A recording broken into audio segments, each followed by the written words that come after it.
नमस्कार, स्वागत है आप सभी का। मैं हूं हिमांशु और आप देख रहे हैं हलचल इंडिया। बेबाक खबर तेज असर। आइए नजर डालते हैं आज की खबरों पर। जनपद मुजफ्फरनगर की नगर कोतवाली पुलिस को बड़ी सफलता मिली है, जहां नगर कोतवाली पुलिस ने एकता विहार कॉलोनी संगम होटल के पीछे एक मकान में मुखबिर की सूचना पर छापा मारा, जहां पुलिस ने 4 युवकों को आईपीएल मैच पर सट्टा लगाते गिरफ्तार कर लिया, जिनके कब्जे से पुलिस ने एक car, 5 mobile, LED TV, setup box और नकदी बरामद की है। दरअसल मामला नगर कोतवाली क्षेत्र के एकता विहार कॉलोनी का है, जहाँ पुलिस ने मुखबिर की सूचना पर एक मकान में छापेमारी की, जिसमें पुलिस ने आईपीएल पर सट्टाबाजी करते हुए 4 युवकों को गिरफ्तार कर लिया, जिनके कब्जे से पुलिस ने एक कार, 5 मोबाइल, एलईडी टीवी और नकदी भी बरामद की है। पकड़ गए युवक गौरव पुत्र संतपाल, मोहित पुत्र विजय सिंह, अंकित पुत्र सुरेंद्र, हिमांशु पुत्र नंद किशोर हैं, जिन्हें पुलिस ने मुकदमा दर्ज कर जेल भेज दिया। 4 लोग जो हैं थाना कोतवाली पुलिस द्वारा ऑनलाइन आईपीएल का सट्टा करते हुए अरेस्ट किए गए हैं। इनके पास से 5 मोबाइल फोन्स, एलईडी टीवी, एक सेटअप बॉक्स, इसके अलावा एक गाड़ी और सारा सामान, चूँकि ये लोग घूम घूम के ऑनलाइन सट्टा करा रहे थे और एक जगह नहीं बैठते थे। हम लोगों ने वॉच करा के फिर इनको अरेस्ट किया है। सर कितने लोग थे और किस तरह कब से सट्टा लगा रहे थे? ये 4 लोग थे। इनमें एक ऐसा अपराधी भी है जो पहले भी इसमें पकड़ा गया है आईपीएल में, और अब दोबारा फिर पकड़ा गया है वो। इसके अलावा ये लोग जो ट्रांजैक्शंस करते थे उसको भी ऑनलाइन पे करते थे। सर नकदी बरामद है?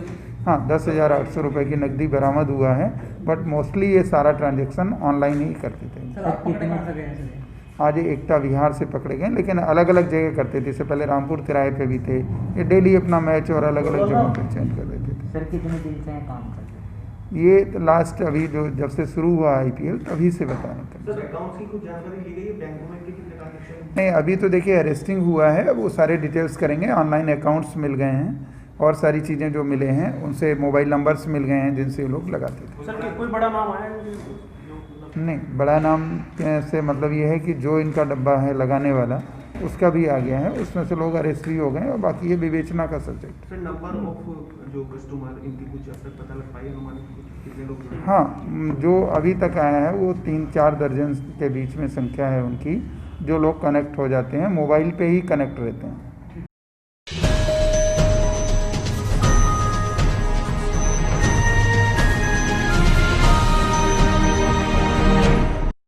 मुजफ्फरनगर जनपद के कस्बा चरथावल में पावर्टी मार्ग पर स्थित पटाखा गोदाम का देर शाम एसडीएम सदर दीपक कुमार व सीओ सदर कुलदीप कुमार ने निरीक्षण किया। मुजफ्फरनगर जनपद के कस्बा चरथावल के पावर्टी मार्ग पर स्थित पटाखा गोदाम का एसडीएम सदर दीपक कुमार व सीओ सदर कुलदीप कुमार ने चरथावल थाना प्रभारी धर्मेंद्र चौधरी व अन्य पुलिस बल के साथ मिलकर निरीक्षण किया। इस दौरान गोदामों के अंदर रखे माल का स्टॉक रजिस्टर, सुरक्षा व्यवस्था, भंडारण सामग्री, बिल, लाइसेंस, अग्निशमन यंत्र आदि को चेक किया गया। उन्होंने गोदाम के मालिकों को मौके पर बुलाकर लाइसेंस चेक करने के साथ ही हिदायत भी दी कि गोदाम की सुरक्षा में कोई कोताही न बरती जाए। साथ ही साथ एसडीएम सदर ने चेतावनी दी है कि यदि किसी भी तरह की लापरवाही मिली तो लाइसेंस को निरस्त कर दिया जाएगा। शासन से निर्देश आए हैं कि सभी जो पटाखा बनाने वाले गोदाम हैं और विक्रेताओं जो उनकी जांच की जाए। तो इस क्रम में सीओ साहब और हम और एसओ साहब जो है गोदाम पर गए थे और वहाँ हमने देखा कि उसके पास सिलेंडर जो है बुझाने वाला उसका वैध है नहीं है, उसका बाकी चीज़ें कितना बारूद है, इस तरह की जांच करके एक निर्धारित प्रारूप पे जांच करके हमको जिलाधिकारी महोदय को भेजना है। वही हम लोग जांच पूरी की है। अगर कोई अवैध पटाखे बनाता है तो उसके खिलाफ क्या कार्रवाई की? उसको तुरंत सीज किया जाएगा और उसके खिलाफ मुकदमा किया जाएगा।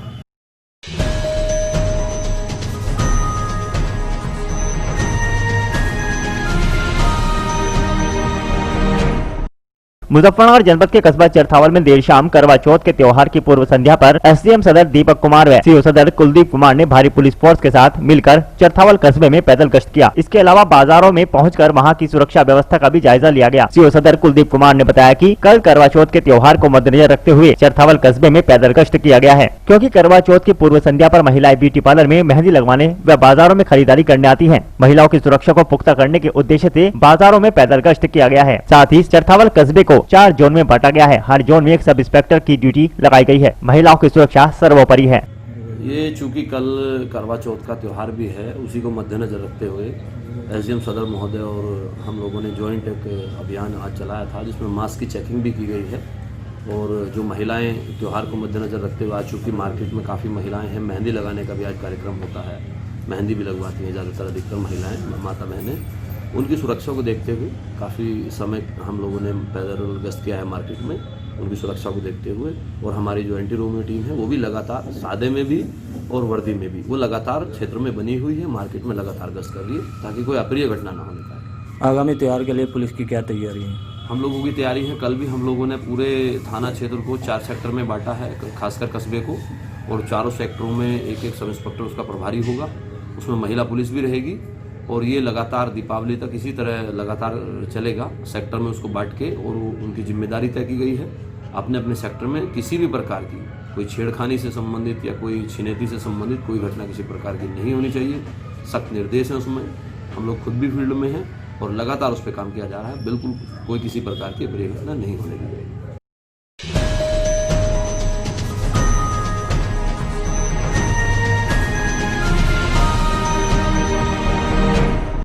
मुजफ्फरनगर जनपद के चरथावल विधानसभा के गांव कुटेसरा में जुनेद त्यागी के आवास पर पहुंचने पर फूल मालाओं व ढोल नगाड़ों से दीपक त्यागी का स्वागत किया गया। इस दौरान सभी से मिशन 2022 में सहयोग मांगते हुए कहा गया कि अखिलेश यादव को दोबारा उत्तर प्रदेश का मुख्यमंत्री बनाने में आप सभी का योगदान बहुत जरूरी है। इस बार वोट का कोई बंटवारा नहीं होना चाहिए। उन्होंने कहा कि वह हमेशा उनके दुख और सुख में साथ खड़े हैं। उन्होंने सभी से कहा कि 2022 में सभी उनके हाथ को मजबूत करें और अखिलेश यादव की सरकार बनवाने में अपना पूर्ण योगदान करें।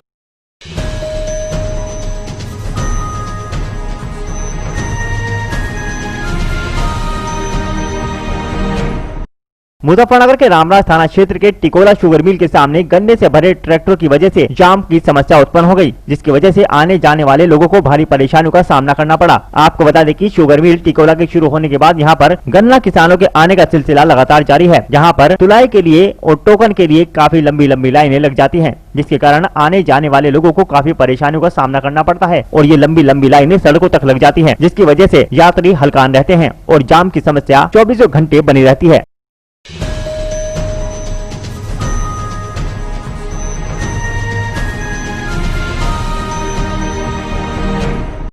मुजफ्फरनगर जनपद के खतौली क्षेत्र के गांव पमनावली में फिल्म की शूटिंग शुरू हुई। खतौली के गांव पमनावली में देहात फिल्म थानेदार की शूटिंग हुई, जिसे देखने को गांव में भीड़ का जमावड़ा लग गया और शूटिंग का आनंद लिया गया। गांव में पहली बार शूटिंग देख गांव के लोगों की खुशी का ठिकाना नहीं रहा। फिल्म के हीरो और हीरोइन ने कुछ सीन ऐसे किए जिससे गाँव के लोग देखकर हंसकर लोटपोट हो गए। फिल्म की हीरोइन सुमन नेगी ने बताया कि हमारी फिल्म क्राइम के ऊपर फिल्माई गई है और विकास सैनी इस फिल्म के डायरेक्टर हैं। सुमन नेगी रवि किशन जैसे स्टार के साथ भी काम कर चुकी है और उनसे अलग भी कई कलाकारों के साथ उन्होंने फिल्म के दृश्य किए हैं। सुमन नेगी की पहली फिल्म धाकड़ छोरा थी, जिसे लोग आज तक भूल नहीं पाए।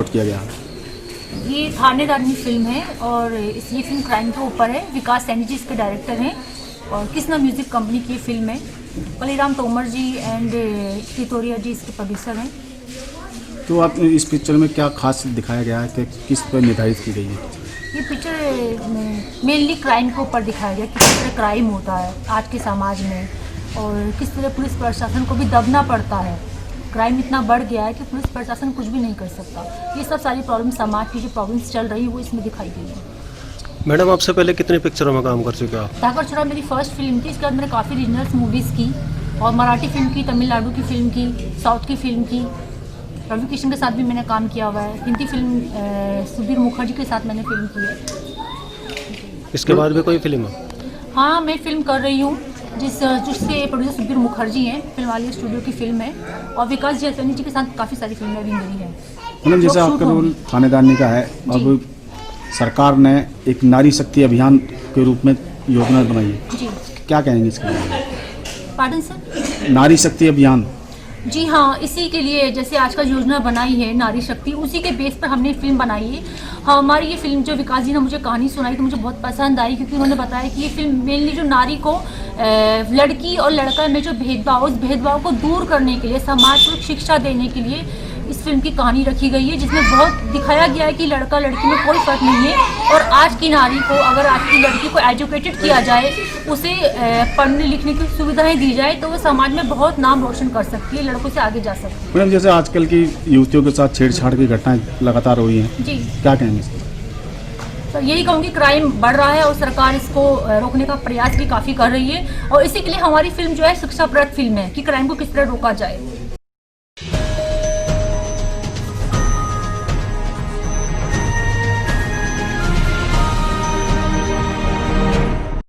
मुजफ्फरनगर के शाहपुर क्षेत्र के गांव सोरम में बालियान दौड़ प्रतियोगिता का आयोजन किया गया। गांव सोरम में आयोजित की गई दौड़ प्रतियोगिता का शुभारंभ राष्ट्रीय लोकदल के नेता गज्जू पठान द्वारा फीता काटकर किया गया। प्रतियोगिता में भाग लेने के लिए हरियाणा, पंजाब, दिल्ली, उत्तराखंड के कई बच्चों ने हिस्सा लिया। सभी बच्चों ने बढ़ चढ़कर प्रतियोगिता में भाग लिया। वहीं जीतने वाले बच्चों को 3100 रुपए का इनाम, प्रथम दूसरे नंबर पर आने वाले बच्चे को 2100 रुपए का इनाम और तीसरे स्थान पर आने वाले बच्चे को 1100 रुपए का इनाम दिया जाएगा। इस 1600 मीटर की दौड़ में कई बच्चों ने प्रतिभाग किया।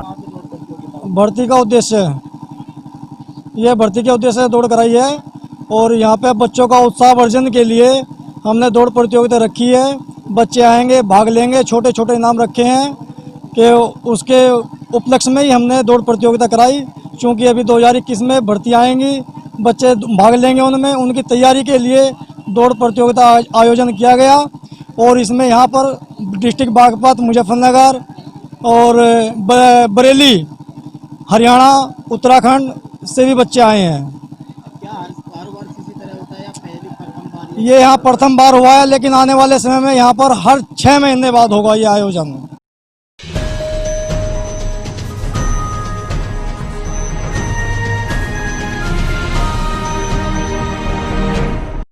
अमरोहा के हसनपुर चंदरपुर त्रिवेणी शुगर मिल का पूजा अर्चना कर विधिवत शुभारंभ किया गया, जहां पहले 2 किसानों को शॉल ओढ़ाकर सम्मानित किया गया। आपको बता दें कि तहसील क्षेत्र के चंदरपुर खातर में त्रिवेणी शुगर मिल का विधिवत रूप से शुभारंभ किया गया, जिसमें पूजा अर्चना कृष्ण शर्मा द्वारा बतौर यजमान चीनी मिल के उपाध्यक्ष आमोद कुमार शर्मा ने पहली बैलगाड़ी से गन्ना लेकर पहुंचे गांव मटीपुर के किसान मदन पाल सिंह तथा पोरोरा के किसान सुखबीर सिंह को शॉल ओढ़ाकर सम्मानित किया। जिसके बाद उन्होंने बटन दबाकर गन्ना चेन में डालते हुए चीनी मिल के पेराई सत्र का शुभारंभ किया। चीनी मिल प्रशासन द्वारा आमोद कुमार शर्मा ने बताया कि 104 लाख क्विंटल गन्ने की पेराई के लक्ष्य के साथ चीनी मिल शुरू की गई है। सर्वप्रथम 2020-21 का पेराई सत्र प्रारंभ हुआ है और इस शुभ अवसर पर सभी किसान भाइयों को, क्षेत्रवासियों को चंदनपुर चीनी मिल की ओर से और त्रिवेणी समूह की ओर से बहुत बहुत शुभकामनाएं और बधाई हैं। चंदनपुर चीनी मिल जब से यहाँ पे लगी है और इस क्षेत्र का विकास हुआ है, मैं आप लोगों को इस माध्यम से अवगत कराना चाहता हूँ कि चंदनपुर की परंपरा रही है। पिछले 15 वर्षों से ये चीनी मिल इस क्षेत्र में अपनी पेराई गन्ने की, आप लोगों के गन्ने के लेके पेराई करती रही है। और इस वर्ष भी हम चीनी मिल संकल्प लेती है कि आपका एक एक बोरी गन्ने की पेराई करने के बाद ही चीनी मिल इस पेराई सत्र को समाप्त करेगी। जहाँ तक किसानों के, कृषक भाइयों को मैं बताना चाहता हूँ, चीनी मिल ने उत्तर प्रदेश में अग्रणी होकर 91% तक का पेमेंट उनके बैंक खातों में जा चुका है। और जो इस वर्ष का थोड़ा सा पेमेंट रह रहा है, जो कि सरकार से आना है, वो भी जल्दी आपके खातों में जल्दी से जल्दी ट्रांसफ़र कर दिया जाएगा। आगामी पेराई सत्र में भी कृषक भाइयों को और ऊपर वाले की कृपा से एक एक गन्ने की पेराई करके और 100% तुरंत ही गन्ना भुगतान करके इस चीनी मिल को उत्तर प्रदेश में एक कीर्तिमान स्थापित करवाना की एक लालसा है, एक चाहना है और एक कृतज्ञ संकल्प है किसानों के सर्वांगीण विकास के लिए।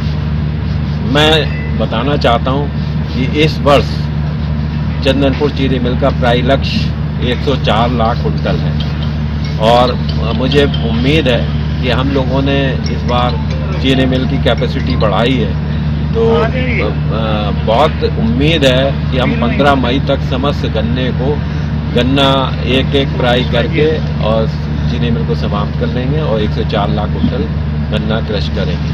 तो कृषक भाइयों से केवल यही उम्मीद है और अनुरोध है कि अपना जो गन्ना है औने पौने दामों पे कोल्हू क्रशर में ना डालें।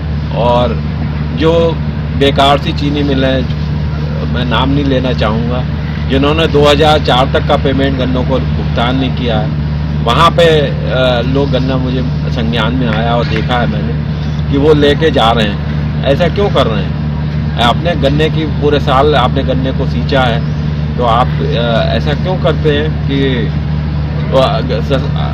औने पौने दामों पे ऐसी चीनी मिलों को, ऐसे कोल्ड प्रेशर को जो इसी साल उगे हैं उनको दे रहे हैं। चीनी मिल आपको आश्वस्त करती है कि तुरंत गन्ना भुगतान करेगी और समस्त आपका एक एक बोरी लेकर गन्ना ये चंदनपुर चीनी मिल जैसे कि इसकी परंपरा है लेके बंद करेगी। किसान भाइयों को इसमें किसी तरीके की शंका नहीं होनी चाहिए।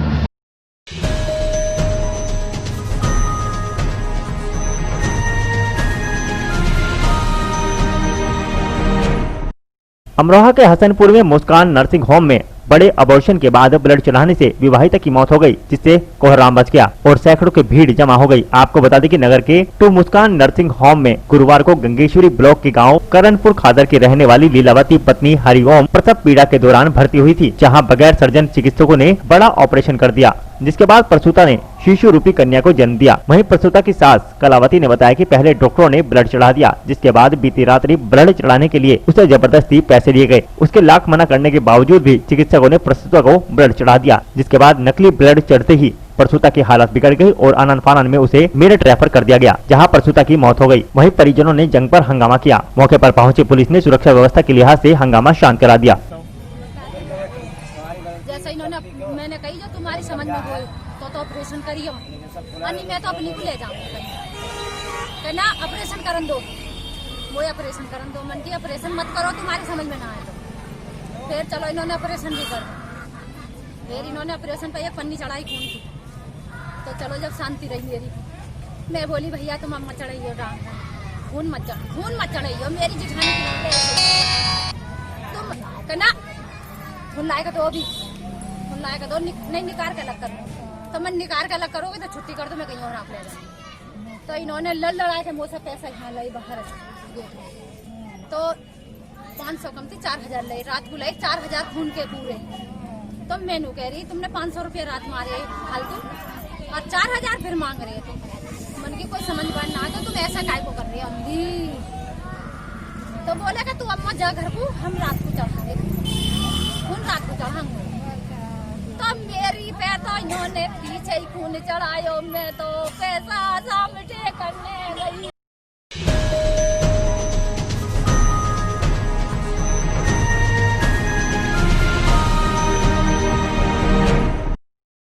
आज के बुलेटिन में इतना ही। कल फिर होंगे हाजिर कुछ नई और ताजा खबरों के साथ। देखते रहिए हलचल इंडिया, बेबाक खबर तेज असर।